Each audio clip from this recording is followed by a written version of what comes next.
प्रभु भोज के विषय में आज हम वचन को देखेंगे। हालेलुया। परमेश्वर का वचन यहाँ कहता है, क्योंकि ये बात मुझे प्रभु से पहुंची और मैंने तुम्हें पहुंचा दी कि प्रभु यीशु ने जिस रात वह पकड़वाया गया रोटी ली और धन्यवाद करके उसे तोड़ी और कहा, यह मेरी देह है जो तुम्हारे लिए। परमेश्वर का वचन कहता है कि पौलुस कहता है कि ये बात मुझे किससे पहुंची? प्रभु से पहुंची। आत्मा के द्वारा, पवित्र आत्मा के द्वारा ये बात परमेश्वर ने उनके जीवन में प्रकट किया। और पौलुस कहता है कि ये बात मुझे प्रभु से पहुंची, किसी और से नहीं, परंतु प्रभु से। स्वयं परमेश्वर ने पौलुस से बातचीत किया आत्मा के द्वारा, पवित्र आत्मा के द्वारा। प्रभु का वचन कहता है, और मैंने तुम्हें पहुंचा दी। पौलुस कहता है कि जो बात आत्मा ने मुझ पे प्रकट किया है, वो बात मैंने तुम तक पहुंचा दी। परमेश्वर का संदेश आप तक पहुंचाया है परमेश्वर के दास ने, पौलुस ने। अगर ये पवित्र शास्त्र न लिखा जाता तो परमेश्वर का वचन हम तक ना पहुंचता। पौलुस कहता है यहाँ पे, ये बात मुझे प्रभु से पहुंची और मैंने तुम्हें पहुंचा दी। ये संदेश जो प्रभु ने दिया था पौलुस को, जो दर्शन दिया था, जो बातों को प्रकट किया था पौलुस पे, उस संदेश को पौलुस कहता है कि हे भाई बहनों, मैंने तुम तक पहुंचा दी है। वो वचन, वो संदेश परमेश्वर का सुसमाचार आप तक पहुंच चुका है। और पौलुस कहता है यहाँ पे कि मैंने तुम्हें पहुंचा दी। प्रभु यीशु ने जिस रात वो पकड़वाया गया, प्रभु यीशु मसीह फंसा, जब फसह का पर्व था, उस रात अपने चेलों के साथ बैठा था प्रभु यीशु मसीह फसह के पर्व में। और जिस रात वो पकड़वाया गया, उस रात पकड़वाए जाने से पहले ही प्रभु यीशु मसीह ने अपने चेलों के साथ फसह का पर्व मनाया था। और उससे पहले उन्होंने अपने चेलों के साथ रोटी तोड़ी थी, अपने चेलों को सिखाया, बताया था कि किस रीति से हमें परमेश्वर की देह और लहू में सहभागी होना है। हालेलुया। परमेश्वर का वचन कहता है कि जिस रात वो पकड़वाया गया रोटी ले, जिस रात प्रभु यीशु मसीह पकड़वाए गए, उस रात प्रभु यीशु मसीह ने अपने चेलों के साथ फसह का पर्व खाया था। उस रात उन्होंने रोटी ली और उस रोटी को प्रभु ने कहा, यह मेरी देह है। किसको कह रहे हैं? प्रभु यीशु मसीह अपने चेलों को सिखा रहे हैं कि ये मेरी देह है, ये रोटी जो मेरी देह है। जिस प्रकार ये रोटी तोड़ी जा रही है, उसी प्रकार परमेश्वर का शरीर तोड़ा जाएगा कोड़ों के द्वारा। प्रभु यीशु मसीह ने इन बातों को प्रकट किया है अपने चेलों पे। उन्होंने सारी बातों को चेलों को अपने पहले ही बता दिया था, यहाँ तक कि मारे और बाड़े जाने के दिन तक वो सारी बातों को प्रकट कर दिया था अपने चेलों के ऊपर। अपने चेलों को उन्होंने बताया कि ये मेरी देह है, ये रोटी मेरी देह है। जिस प्रकार रोटी है मनुष्य तोड़ के उसको खाता है, उसी प्रकार प्रभु यीशु मसीह ने कहा कि ये मेरी देह है जो तुम्हारे लिए है। ये किसके लिए है? मेरे और आपके लिए। हर एक वो विश्वासी के लिए वो परमेश्वर की देह है।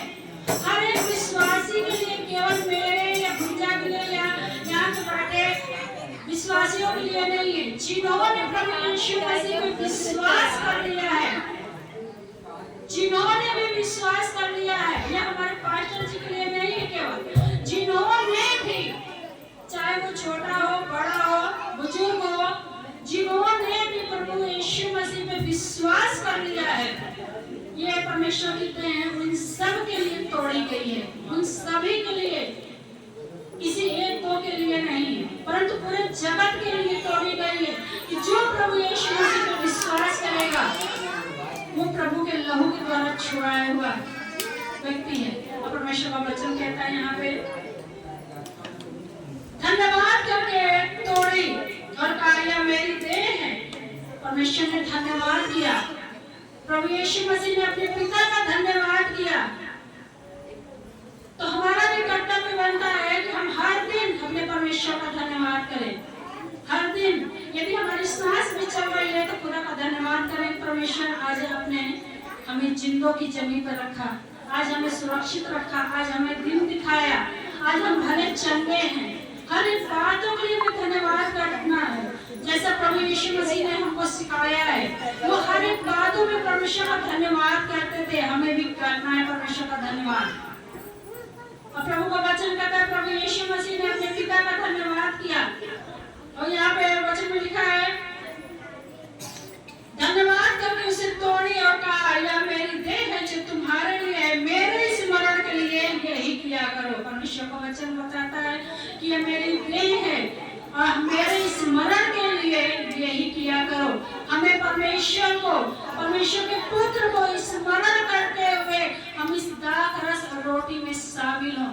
ये हमारे खाने पीने की चीज नहीं है कि कोई पहले आके खा लेगा, कोई बाद में आके खा लेगा, या कोई पार्टी नहीं चल रही है, कोई एट होम नहीं चल रहा है, कोई भोज नहीं चल रहा है कि हम अगर बाद में जाएंगे तो हमको नहीं मिलेगा। कहीं ऐसा ना कि पहले खत्म हो जाए, जो बाद में जाए उसको मिले ही ना, ऐसा नहीं है। चाहे कोई आगे आएगा चाहे पीछे आएगा, परमेश्वर की देह सबके लिए एक समान है, सबके लिए तोड़ी गई है। चाहे कोई आगे आएगा चाहे पीछे आएगा।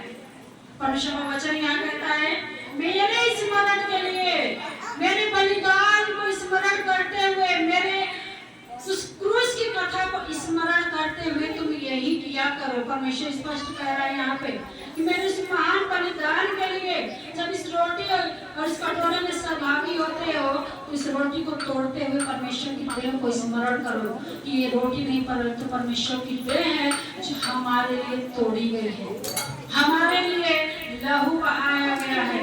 ये परमेश्वर की देह है, क्योंकि उस देह के तोड़े जाने के द्वारा, उस लहू के द्वारा हमारे पापों की क्षमा हुई है। और हमारे पापों की क्षमा के लिए एक बलिदान की आवश्यकता थी, एक बलिदान की आवश्यकता थी। और परमेश्वर ने हमारे पापों की क्षमा के लिए अपने इकलौते पुत्र प्रभु यीशु मसीह को इस संसार में भेज दिया ताकि हमारे पापों की क्षमा होने पाए। क्योंकि बिना बलिदान के कोई दूसरा उपाय नहीं था कि हमारे पापों की क्षमा हो पाती, हमारा उद्धार हो पाता। हालेलुया। और प्रभु का वचन यहाँ कहता है इसी रीति से उसने प्याली के पीछे कटोरा भी लिया, कहा यह कटोरा मेरे लहू में नई वाचा है। परमेश्वर का वचन ही बताता है कि प्रभु यीशु मसीह ने कहा कि प्याली के पीछे एक कटोरा लिया और उन्होंने कहा मेरे स्मरण के लिए यही किया करो। इसमें तभी हम सहभागी हों। और परमेश्वर का वचन यहाँ कहता है कि जब कभी, आज नहीं कल नहीं, आप जब कभी भी संगति करते हैं, इकट्ठा होते हैं, जब कभी भी प्रभु भोज के लिए इकट्ठा होते हैं, आप चाहे जहाँ भी रहें, किसी भी कलीसिया में रहे, चाहे जहाँ भी आप जाना चाहते हैं, आप कहीं भी जाते हैं, परंतु परमेश्वर का वचन यहाँ स्पष्ट कहता है कि जब कभी भी आप इसको पीते हैं और इस कटोरे में सहभागी होते हैं, रोटी सेब में खाते हैं, सहभागी होते हैं, तो प्रभु का वचन कहता है यहाँ पे यह मेरे लहू में नई वाचा है। ये आपके लिए एक नई वाचा है जो परमेश्वर ने आपसे वायदा किया है कि आपको अपने लहू के द्वारा आपको छुड़ा लेगा, आपकी कीमत चुकाएगा परमेश्वर। परमेश्वर ने कीमत चुकाई है आपके लिए, अपने लहू को देके, उस महान बलिदान को देके जो एक मनुष्य के लिए असंभव था, वो असंभव प्रभु यीशु मसीह ने संभव कर दिया है कि आपके पापों की क्षमा हो जाएगी। आपने प्रभु यीशु मसीह पे विश्वास कर लिया तो आपके पापों की क्षमा हो जाएगी, क्योंकि वचन ही बताता है। यूहन्ना 3:16 में परमेश्वर का वचन कहता है कि परमेश्वर ने जगत से ऐसा प्रेम किया कि इकलौते पुत्र को दे दिया, जो कोई इस पे विश्वास करे उस पर दंड की आज्ञा नहीं है। तो उस परमेश्वर ने हमसे ऐसा प्रेम रखा, ऐसा अद्भुत प्रेम रखा कि शायद हम तो कभी कर ही नहीं सकते, परंतु उस परमेश्वर ने हमसे ऐसा अद्भुत प्रेम रखा है कि उसने अपने इकलौते पुत्र को दे दिया ताकि आपकी क्षमा होने पाए, आपके पापों की क्षमा होने पाए। जो हमारे जीवन में पाप था, पीढ़ी दर पीढ़ी से हमारे जीवन में पाप बना हुआ था, हमें छुटकारा नहीं मिल रहा था, उस पाप आपकी क्षमा होने पाए। प्रभु का वचन यह कहता है, यह कटोरा मेरे लहू में नई वाचा है। परमेश्वर ने आपसे एक नई वाचा को बांधा है। और प्रभु का वचन कहता है यहाँ, जब कभी पियो तो मेरे स्मरण के लिए यही किया करो। तो परमेश्वर का वचन यहाँ बताता है कि जब कभी भी हम संगति करें, प्रभु भोज में शामिल हो, तो प्रभु का वचन को स्मरण करते हुए, जैसा प्रभु यीशु मसीह ने हमें बताया, अपने चेलों के साथ करके दिखाया। ऐसा कोई काम नहीं है कि जो प्रभु यीशु मसीह ने किया ना हो, आपको करके नहीं दिखाया है। सारे काम परमेश्वर ने आपको करके दिखाया कि किस रीति से हमें अपने जीवन को जीना है, किस रीति से हमारा चाल चलन होना चाहिए, किस रीति से हमारा व्यवहार होना चाहिए। सब कुछ परमेश्वर ने करके दिखाया है। वो सारे काम करके दिखाया है। कोई ऐसा काम नहीं कि जो आपको परमेश्वर ने नहीं दिखाया करके। वो सारे काम आपको प्रभु यीशु मसीह ने दिखाया करके। प्रभु का वचन कहता है यहाँ पे, मेरे स्मरण के लिए यही किया करो। परमेश्वर को स्मरण करते हुए, प्रभु यीशु मसीह के स्मरण करते हुए हमें इस कटोरे में, इस रोटी में सहभागी होना है। क्योंकि तो प्रभु की मृत्यु को जब तक न आए प्रचार करते रहो। प्रभु का वचन कहता है, क्योंकि जब कभी तुम ये रोटी खाते और इस कटोरे में से पीते, तो प्रभु की मृत्यु को जब तक न आए, यहाँ अंत तक परमेश्वर कहता है कि धीरज धरने के लिए, कि जब तक मृत्यु न आ जाए, तब तक हमारी, जब तक सांस चलती रहे, तब तक हमें परमेश्वर के वचन का प्रचार करते रहना है। तब तक, क्योंकि ये बहुत बड़ी कीमत आपके लिए चुकाई गई है, जो हम मनुष्य के लिए असंभव है। एक बहुत बड़ी कीमत चुकाई गई है। और प्रभु का वचन कहता है यहाँ पे, इसलिए जो कोई अनुचित रीति से प्रभु की रोटी खाए या कटोरे में से पिए, वह प्रभु की देह और लहू का अपराधी ठहरेगा। इसलिए इस बात को स्मरण करते हुए, ये खाने पीने की वस्तु नहीं है कि हमारे परमेश्वर प्रभु यीशु मसीह की देह है और इनका लहू है। इस बात को स्मरण करते हुए कि जो खुदा ने हमारे लिए किया है, इस महान बलिदान को दिया है, इस बात को स्मरण करते हुए हमें इसमें सहभागी होना है। न कि हम चित्ते बन के इसमें सहभागी हो जाएं। जिन्होंने प्रभु यीशु मसीह को अपना उद्धारकर्ता ग्रहण कर लिया, जिन्होंने बपतिस्मा ले लिया है और जिन्होंने अपने अंदर ये विश्वास कर लिया है कि यीशु मसीह ही हमारा उद्धार करता है, यीशु मसीह हमारे लिए मारे गए, गाड़े गए, तीसरे दिन मुर्दों में से जी उठे, वो लोग शामिल हो। हम तो चित्ते बन के कार्य न करें, क्योंकि यदि हम चित्ते बने रहेंगे, हमारा मन भटकता रहेगा। यदि हमारा मन स्थिर न रहेगा, अगर भटकता रहेगा, तो हम परमेश्वर के हिसाब में अपराधी ठहरेंगे। इसलिए अपने मन को जांच लें, परख लें, अपने मन को तैयार कर लें, विश्वास कर लें, स्थिर हो जाएं। भटकते हुए मन के साथ दुचित्ते होके इसमें बिल्कुल शामिल ना हो। ये परमेश्वर की चेतावनी है हमारे लिए कि आप दुचित्ते बन के बिल्कुल इसमें शामिल मत होइए। अपने आप को तैयार कर लीजिए प्रभु के लिए कि अब आपको कहीं नहीं जाना है, क्योंकि आपने सत्य को जान लिया है। इसलिए प्रभु आपको चेतावनी दे रहा है। ये हम सब के लिए भी एक बड़ी चेतावनी है कि परमेश्वर के सामने अपराधी न ठहरे। हम अपने मन को जांच लें, परख लें, अपने समझ लें और तब प्रभु यीशु मसीह को अपने जीवन में ग्रहण करें। यदि आपका मन भटक रहा है, तो आप परमेश्वर के वचन को खूब अच्छी तरह से समझ लीजिए, वचन को मनन कर लीजिए, प्रभु यीशु को जान लीजिए। उतावली में आके देखा देखी करके आप सहभागी मत हो जाइए किसी पर, इसमें शामिल हो रहे तो मैं भी शामिल हो जाऊं, वो भाई शामिल हो रहे तो मैं भी शामिल हो जाऊं, ऐसा बिल्कुल ना करें। क्योंकि आप परमेश्वर के सामने अपराधी ठहरेंगे, उस खुदा के सामने। वो न्याय परमेश्वर है, किसी को पक्षपात नहीं करता। आप वहाँ कोई सफाई नहीं दे सकते कि ये भाई ने ऐसा कर रही थी तो मैंने इनको देख के ऐसा कर लिया। वहाँ आप सफाई भी नहीं दे सकते। इसलिए अपने आप को खूब अच्छी तरह से जांच ले, परख ले, समझ ले, अपने मन को तैयार कर ले। इसमें शामिल होइए। ये हमारे लिए और हम सब के लिए एक बड़ी चेतावनी है परमेश्वर की। हालेलुया। क्योंकि परमेश्वर की दया को जो न पहचानेगा, परमेश्वर के लहू को जो न पहचानेगा, वो अपराधी ठहरेगा परमेश्वर के सामने।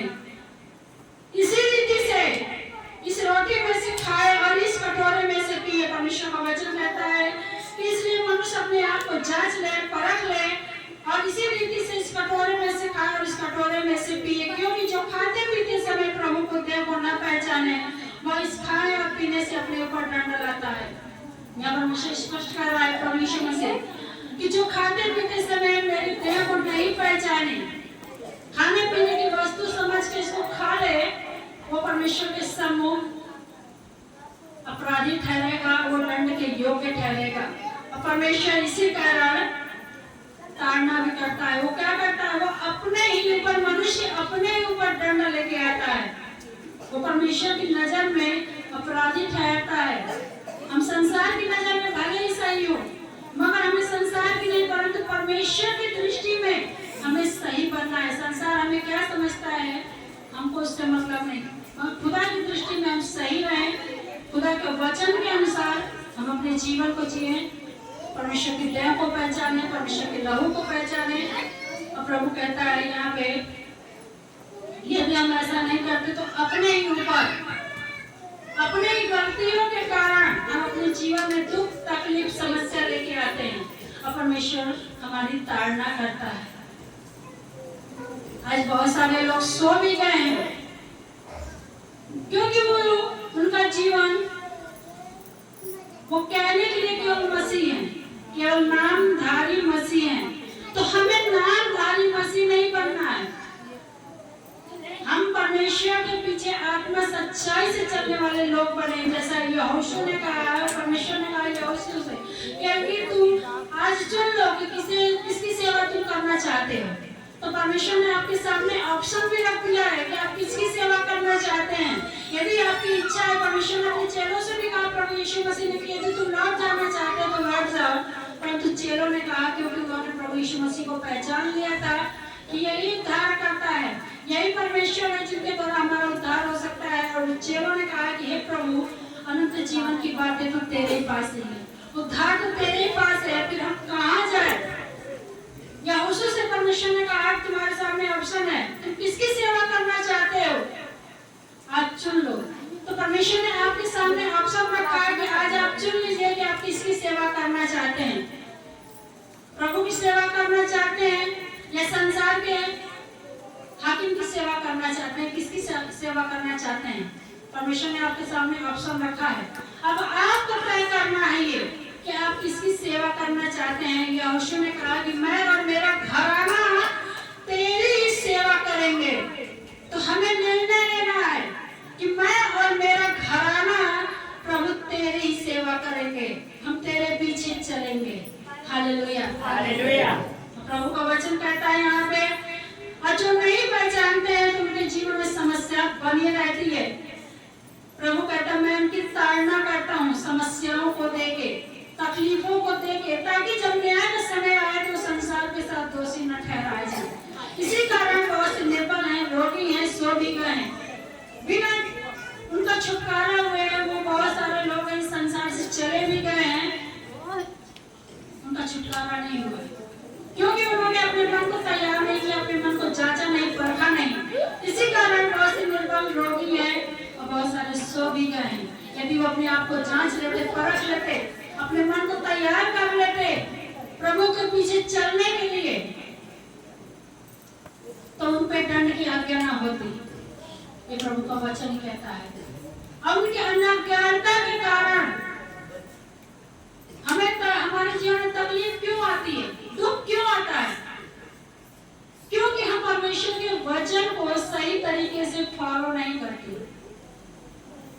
परमेश्वर के वचन पे चलते ही नहीं। इसी कारण हम अपने जीवन में दुख और तकलीफ को लेकर स्वयं आ जाते हैं। हमारे दुख का कारण हम अपने लिए खुद ही खोल देते उस द्वार को, अपने दुख के द्वार को, अपनी तकलीफों के द्वार को हम खुद ही खोल देते हैं। प्रभु का वचन यहाँ कहता है, इसलिए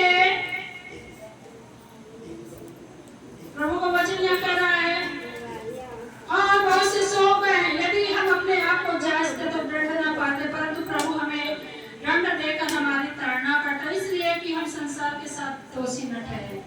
इसीलिए परमेश्वर हमारी ताड़ना करता है ताकि हम इस संसार के साथ, इस संसार के लोगों के साथ दोषी न ठहराए जाए। इसलिए हे भाइयों, जब तुम खाने के लिए इकट्ठे होते हो तो एक दूसरे के लिए ठहरा करो।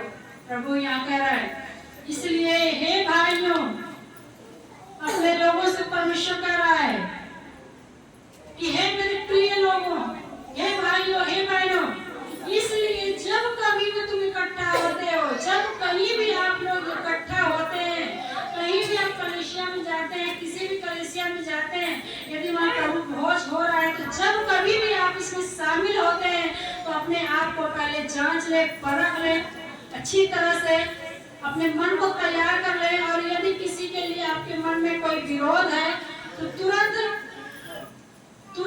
आप उसे क्षमा कर दीजिए।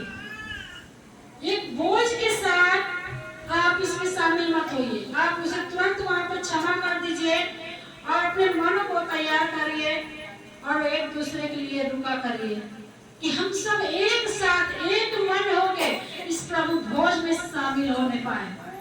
हम आगे पीछे ये ना सोचे कि हम पहले खा ले या कोई बाद में पाए। ये खाने पीने की वस्तु नहीं है। प्रभु कहता है यदि आपको भूख लगी है तो आप अपने घर पे खाना खाइए। ये खाने पीने की वस्तु नहीं है, ये परमेश्वर के स्मरण के लिए है, ये परमेश्वर की वाचा है आपके लिए। और उस वाचा को स्मरण करके जो कलवरी क्रूस पे प्रभु यीशु मसीह ने अपने आपके लिए लहू बहाया है, उस वाचा को स्मरण करते हुए आप इसमें शामिल होइए। प्रभु कहता है इसे, जिससे तुम्हारा इकट्ठा होना दंड का कारण ना हो। तो हमारा इकट्ठा होना यहाँ किसी के लिए भी ठोकर का कारण ना बने, न किसी भाई के लिए, न किसी बहन के लिए हम ठोकर का कारण ना बने किसी के लिए।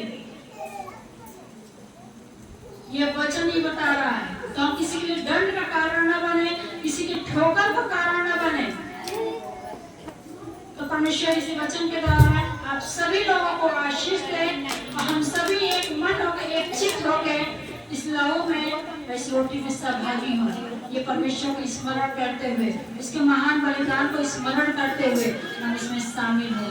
हालेलुया। सबको जय यीशु।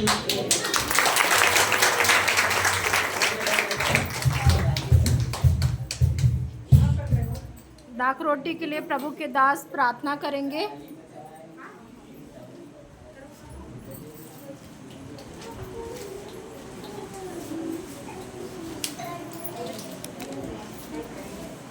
जय यीशु। आज दाख रोटी